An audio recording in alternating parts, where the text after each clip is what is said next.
The symbols and the leaders change, but Germany's maniacal urge to impose its will on others continues from generation to generation.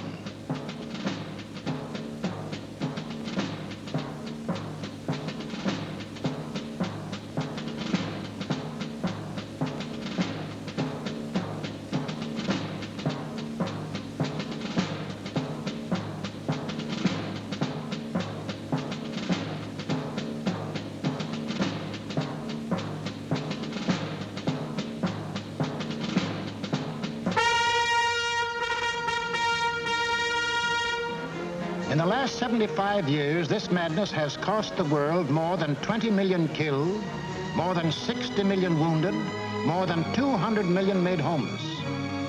This does not include the untold millions that died of disease resulting from war, or the billions upon billions of dollars worth of property destroyed. Nor does this include the grief, the anguish, the misery, the terror that the world has suffered, due to the Germans' insane passion to enforce their rule upon their neighbors. This passion for conquest reached its hysterical climax when Adolf Hitler enthroned himself as God and the German Führer.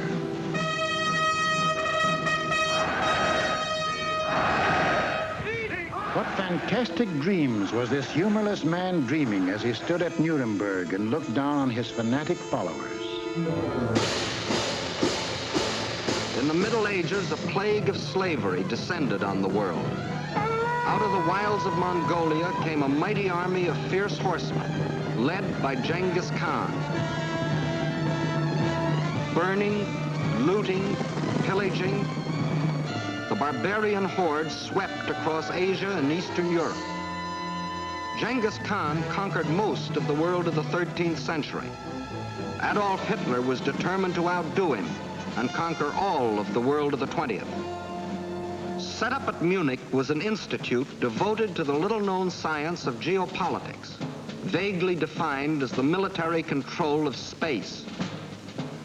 Germany's leading geopolitician, a former general, Karl Haushofer, was head man. Here was gathered together more information about your hometown than you yourself know. To the German geopolitician, the world is not made up of men and women and children who live and love and dream of better things. It is made up of only two elements, labor and raw materials. The geopolitician's job was to transform Hitler's ambition to control these elements into cold, hard reality. On their map, our planet is neatly divided into land and water. Water forms 3/4 of the Earth's surface, land only 1/4. And in that 1/4 of the Earth's surface lies the world's wealth, all its natural resources.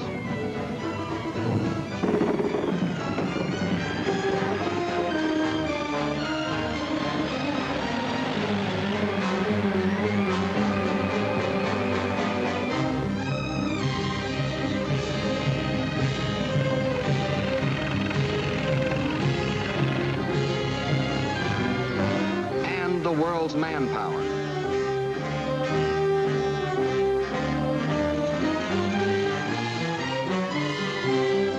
Control the land and you control the world. That was Hitler's theory. This all-important land, the geopoliticians now break up into two areas. One, the Western Hemisphere, which, together with Australia and all the islands of the world, including Japan, comprises 1/3 of the land area. The other area, which consists of Europe, Asia, and Africa, makes up the other 2/3. This supercontinent, which they call the World Island, is not only twice as large as the rest of the land area, but also includes 7/8 of the world's population. The heart of this world island comprises Eastern Europe and most of Asia. This they call the Heartland, which just about coincides with the old empire of Genghis Khan. Hitler's step-by-step plan for world conquest can be summarized this way. Conquer Eastern Europe, and you dominate the Heartland. Conquer the Heartland, and you dominate the world island. Conquer the world island, and you dominate the world. That was the dream in Hitler's mind as he stood at Nuremberg. Hitler, Sieg Heil! Sieg Heil! Sieg Heil! With pagan pageantry, the district leaders from all over Germany swore personal allegiance to him, hypnotized with the belief that they were members of a master race. This film will deal with Act 1 of the Nazi bid for world power, the most fantastic play in all recorded history. Hitler had seen Hirohito grab off Manchuria and other territory from the Chinese. He had watched Mussolini get away with the rape of Ethiopia. He had seen the democratic world look the other way while these illegal aggressions were going on. And he smiled. For collective action to enforce peace, the only weapon he had to fear, had broken down. It was time now for the Nazis to start crossing borders. It was time for Hitler to put his plan into action. And what was he waiting for? He was waiting to soften up his victims, keep them from uniting.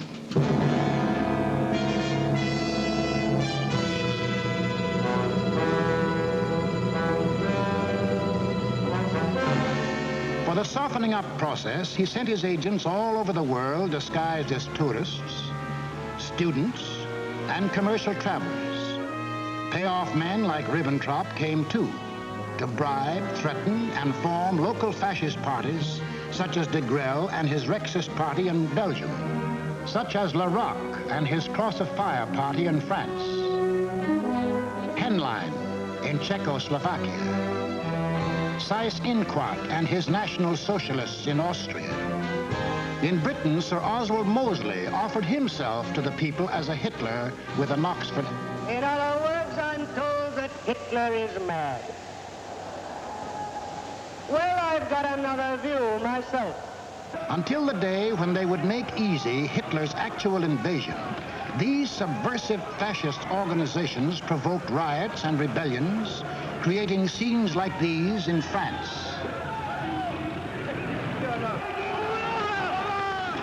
Scenes like these in Belgium.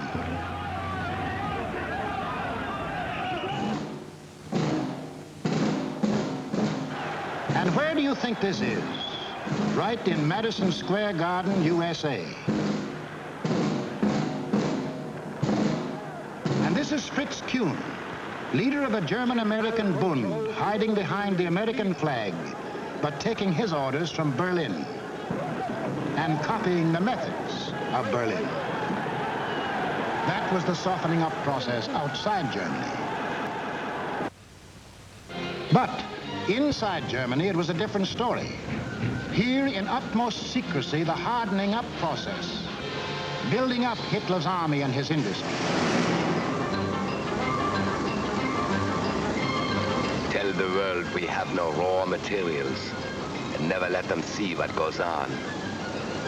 Day after day, night after night, month after month, year after year. We must have the world's most powerful club. Forget ours.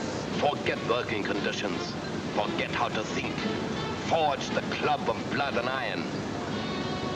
Let the democracies talk about freedom. No freedom here. No labor unions. No overtime. The Führer tells you where to work, when to work, how long to work, how much your work is worth. Forge the club of blood and iron. We have a sacred mission. Today we rule Germany. Tomorrow, the world.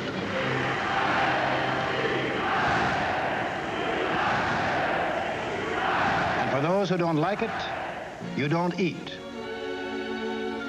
Or you disappear into a concentration camp. Or you get this. And this is the man who gives it to you.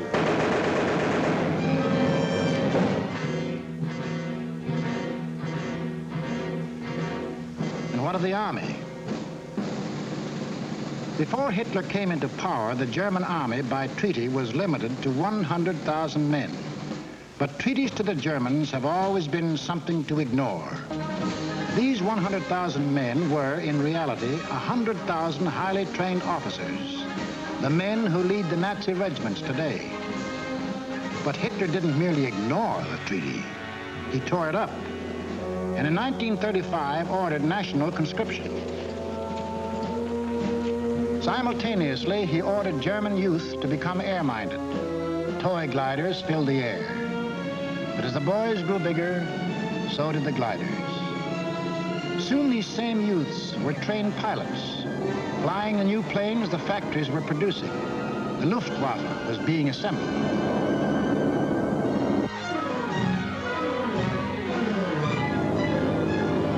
The only thing old about this new army was the goose step. And even Hitler couldn't improve on that ancient German form of torture, designed to make man stop thinking and blindly obey. Goose-step them until they become as insensible as weapons.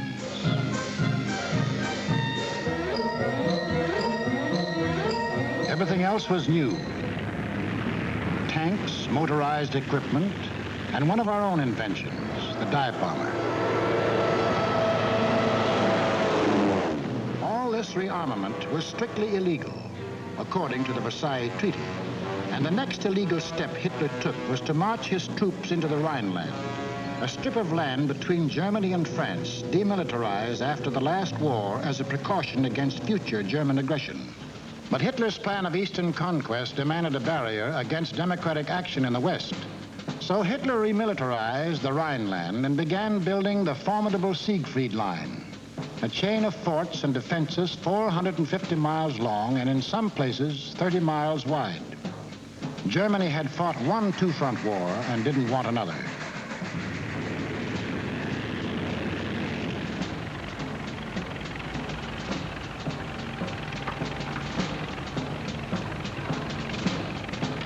As many as 500,000 men worked as much as 20 hours a day to build 22,000 fortified positions on land, where, by treaty, no German soldier was supposed to set foot.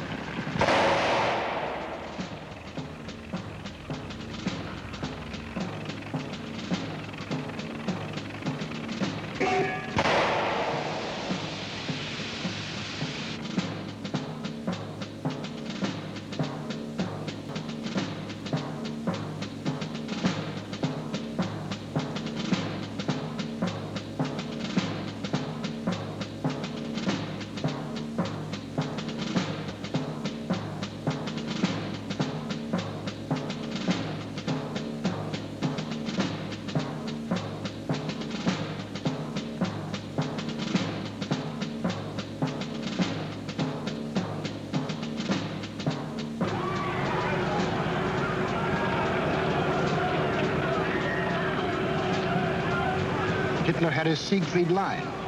He had his equipment. He had his army. Now to unveil the German might and terrorize his intended victims into submission. General staffs all over the world anxiously awaited the report of their military attachés. A would-be peaceful world learned that a vast military power had materialized out of nowhere, a power controlled by one man who tore up treaties as we tear up ticker tape.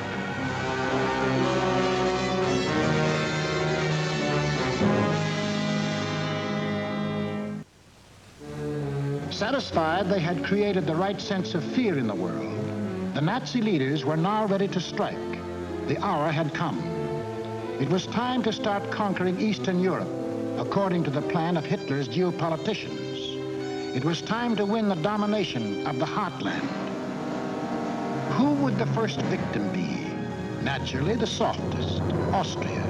Bite off just enough not to set the world against you.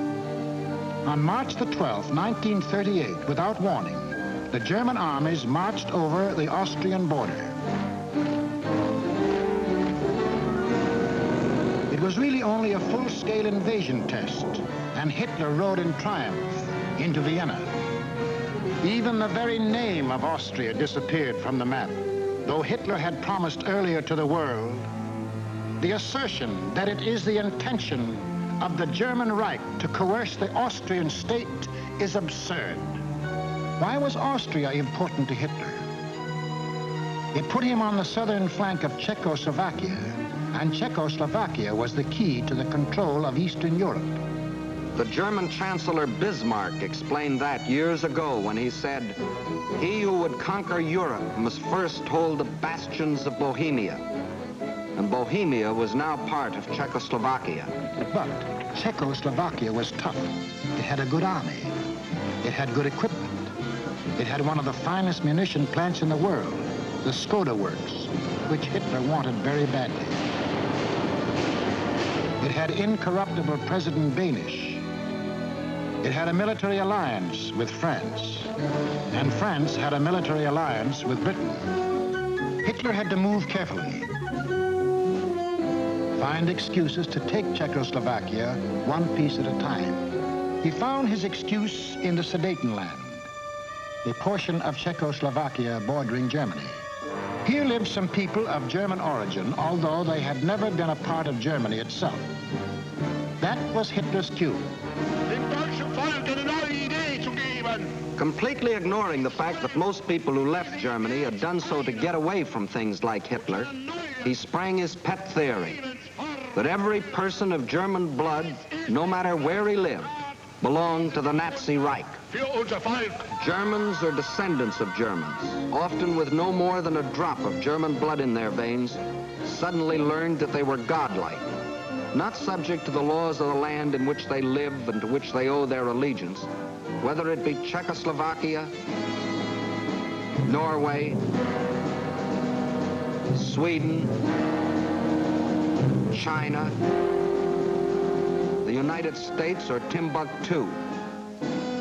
According to the Nazis, the German was a special creature who remained forever German, to the 6th and 7th generation, and must take his orders from Berlin. Some people we know of German descent think this is a lot of hogwash.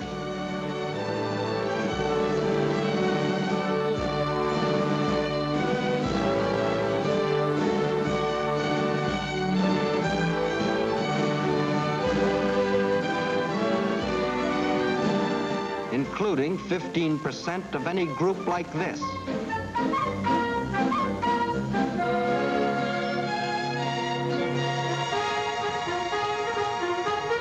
But in the Sudetenland, he found some stooges who fell for this bunk. Konrad Henlein was their Bush League Führer. The people of the Sudetenland were told they should be liberated. They were told Hitler was their liberator. The Nazis smuggled over their standard softening up equipment, blackjacks. And when the Czechs were beaten up trying to combat his fifth columnists, Hitler screamed the Germans were being persecuted and threatened war unless he got the Sudetenland. It is the last territorial claim I have to make in Europe. I have assured Mr. Chamberlain, and I repeat it here, that when this problem is solved, there is for Germany no further territorial problem in Europe. We want no Czechs. To the League of Nations, Foreign Minister Maxim Litvinov announced that Russia stood ready to back concerted action against Germany. But once again, there was to be no concerted action. The Czechs mobilized and closed their borders. The leaders of France and Britain, desperately striving to avoid war, flew to meet the jubilant Axis leaders at Munich. On September 29th, in return for Hitler's guarantee of world peace, Chamberlain and Daladier prevailed upon Czechoslovakia to give up the Sudetenland without a fight. In Czechoslovakia, the Munich Pact was greeted by riots of protest. But Daladier returned to France to be greeted by cheers from a relieved French people. And in Britain, a happy Chamberlain came back declaring he had achieved peace, peace in our time. One of the most tragic and ironic scenes in all history. This morning, I had another talk with the German Chancellor, Herr Hitler. And here is the paper which bears his name upon it as well as mine.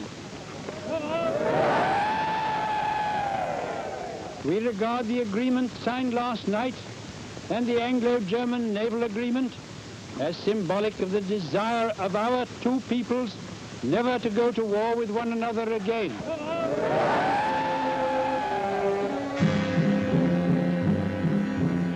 Peace. It wasn't peace. The Nazis hadn't merely got 3 million more souls under the German flag. By taking the Sudetenland, they had made Czechoslovakia defenseless. For in this territory lay the natural defenses, the mountain ranges, and a defensive line of forts, considered even stronger than the Maginot Line.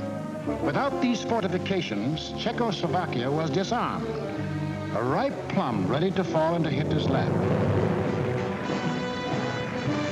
Within 6 months of declaring that he wanted no more territory anywhere, he violated the Munich Agreement, marched in, and took the whole of the Czech state, though he had specifically promised, "I have no further interest in the Czechoslovakian state. That is guaranteed. We want no Czechs." Austria and Czechoslovakia were gone without a fight, and Hitler was getting his control of Eastern Europe. Poland was next on the map. The tired old man of Munich now knew that there could be no peace in our time. If an attempt were made to change the situation by force in such a way as to threaten Polish independence, why then that would inevitably start a general conflagration in which this country would be involved. But after his success at Munich, Hitler was sure that France and Britain would not fight. Here's what one of his spokesmen said. "Democracy has no convictions for which people would be willing to stake their lives." But what about the Russians? The lights began to burn all night in Moscow. British and French military missions arrived to confer with the Soviet government. So did German representatives.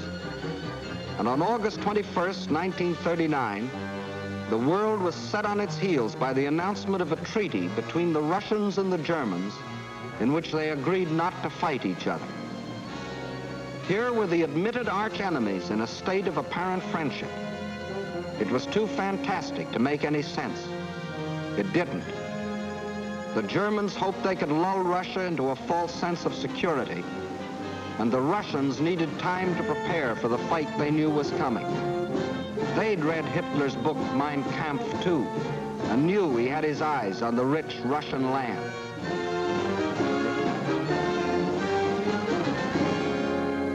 Confident that Russia was safely pigeonholed, and that the democracies would not fight, the Nazis started singing their favorite theme song, that all people of German blood belonged to them, and picked Danzig as their excuse for the gobbling up of Poland. Danzig, a free city, self-governing under the League of Nations, was an important seaport at the head of the Polish corridor, Poland's access to the sea. The same old softening up process had gone on here. Local stooges, armed by Germany, began to terrorize the city. Hitler demanded Danzig and the Polish corridor, or else. The people of Poland prepared for the inevitable. Although they knew Britain and France had guaranteed their borders, they also knew those countries were a long way off.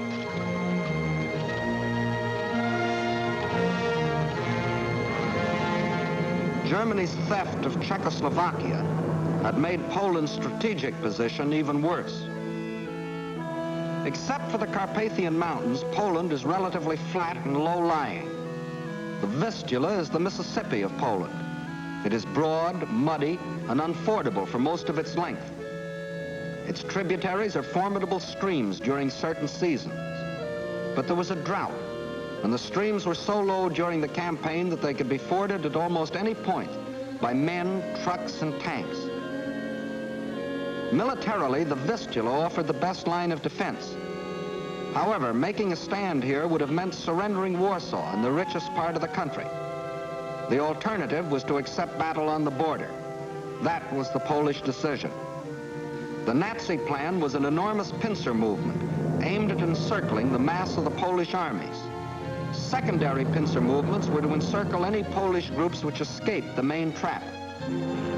During the last 2 weeks in August, the German armies moved toward the Polish border, where they assembled 70 divisions, many of them armored. From a military standpoint, the Poles were hopelessly outclassed by their predatory neighbor. They managed to mobilize barely 30 divisions, made up of infantry or horse cavalry. In two important respects, the difference was staggering. The Nazis, 5,000 modern tanks. Poland, 600 nondescript tanks. The German Luftwaffe, 6,000 modern planes. The Polish Air Force, less than 1,000 of inferior types. The German army secretly made ready. The way of living for the next 1,000 years was to be decided.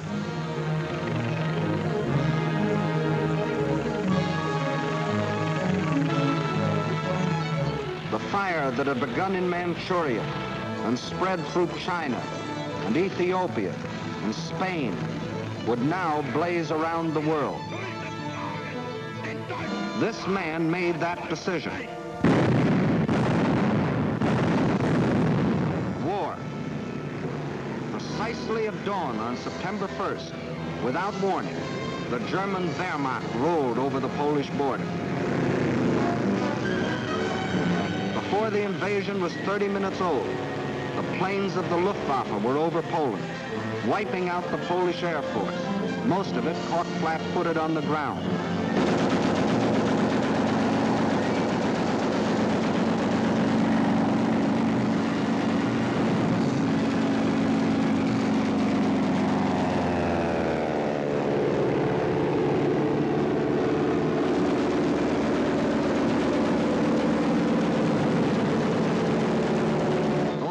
That did get off faced overwhelming odds and were shot out of the sky.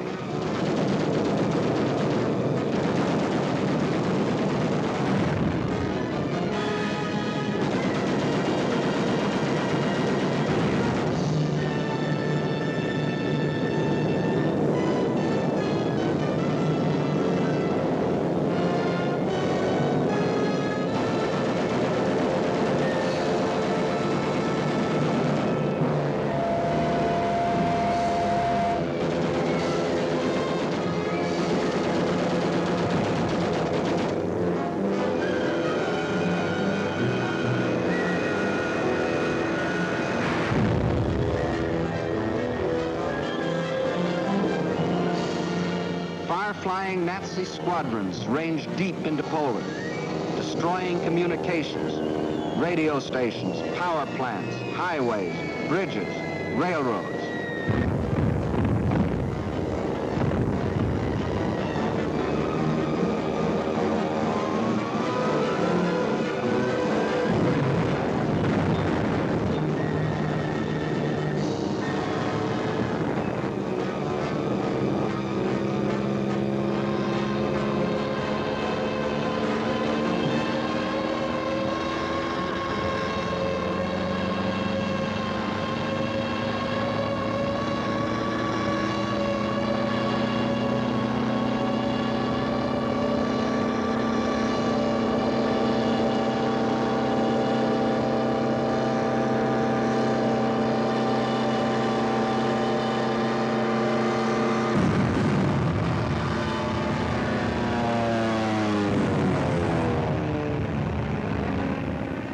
The Polish army was disorganized by the loss of its air force and the disruption of communications.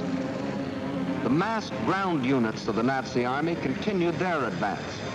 Occasionally, they unveiled a new technique or item of equipment. For example, advanced units of the German Fourth Army crossed the Vistula in a new type of storm boat. By September the 5th, the Polish retreat developed alarming tendencies. The powerful German 10th Army, which was to form the southern claw of the great Nazi pincers, was advancing with its 5 armored divisions on either flank. On September 6th, the opposing Poles began splitting into 2 groups, the southern one falling back toward the Vistula. The armored divisions on the German right raced ahead, circling Radom and cutting off this group, which finally surrendered. Meanwhile, further north, the main Polish mass began drifting toward Lodz. The German command, perceiving that this opened the gate toward Warsaw, sent the northern Nazi armored units racing through the gap to the Polish capital. The infantry advanced in forced marches of 35 miles a day, and 2 days later relieved the panzers about Warsaw. The city was now cut off. West of Warsaw, the main Polish armies were encircled. Under terrific pressure on the ground and pounded ceaselessly from the air, they began to disintegrate. They fought on with high personal courage, but without airplanes, without communications, cut off from their general staff, the isolated Polish groups were forced to surrender, one by one. But Warsaw still resisted.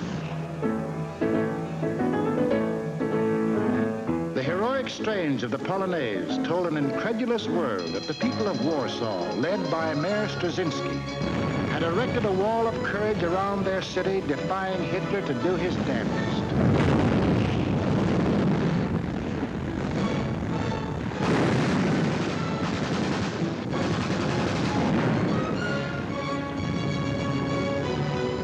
Stopped cold by the city's desperate resistance, the Nazis were forced to send for heavier artillery.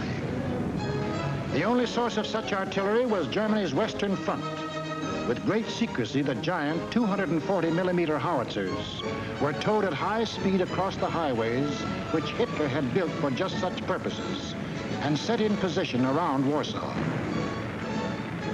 The huge guns subjected the city to a bombardment of incredible fury, their fire concentrated on the densely populated residential areas.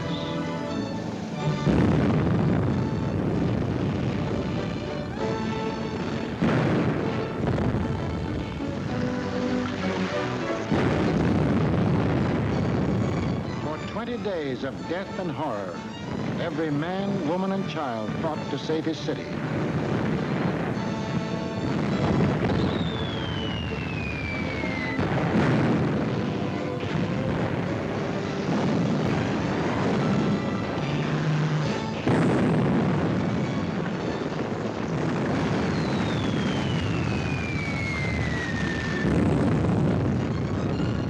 But without food or water, human endurance failed.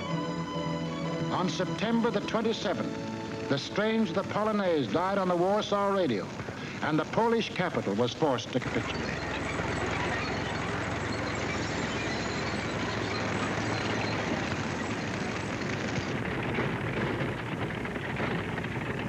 Now all Polish resistance was at an end, except here, the Westerplatte forts opposite Danzig. This small island of stubborn defiance had stood up under the fire of German warships from the first day.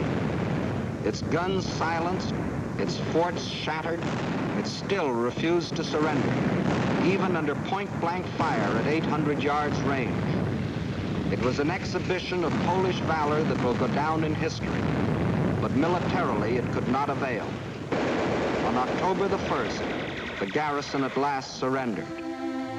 Surrendered to face the fate of these men, Polish prisoners being marched off to Nazi prison camps, an eventual extermination. For the Nazi master race theory calls for the complete wiping out of so-called inferior races. And in village after village, local Judases point out loyal Polish neighbors.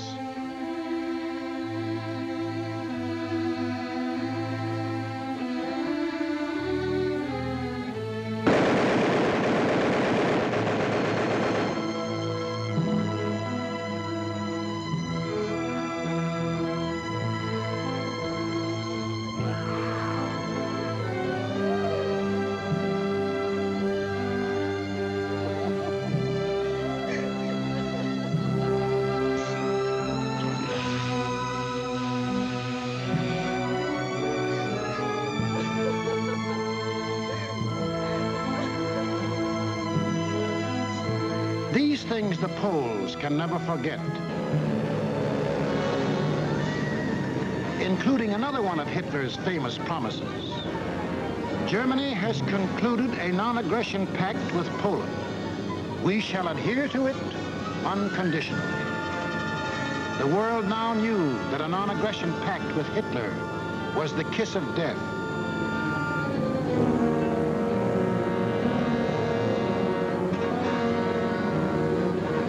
Poland was completely destroyed. Completely? Not quite.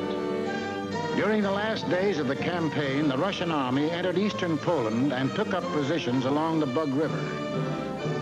The two strongest armies in Europe faced each other.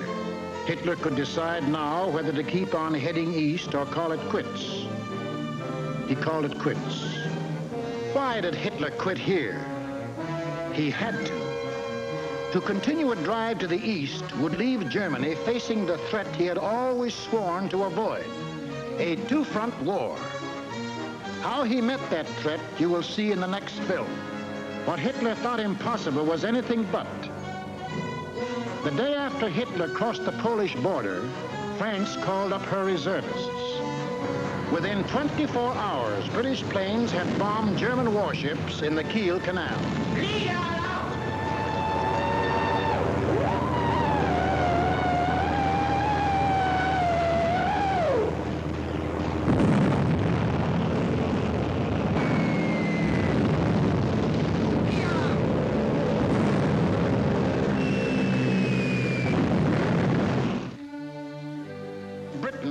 Not merely the British government, but the British people had declared war. War on Hitler and everything he stood for.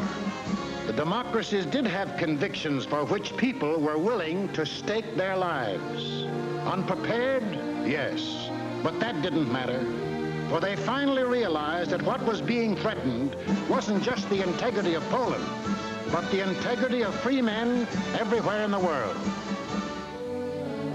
What tragedies, what horrors, what crimes has Hitler and all that Hitler stands for brought upon Europe and the world. It is upon this foundation that Hitler pretends to build out of hatred a new order for Europe.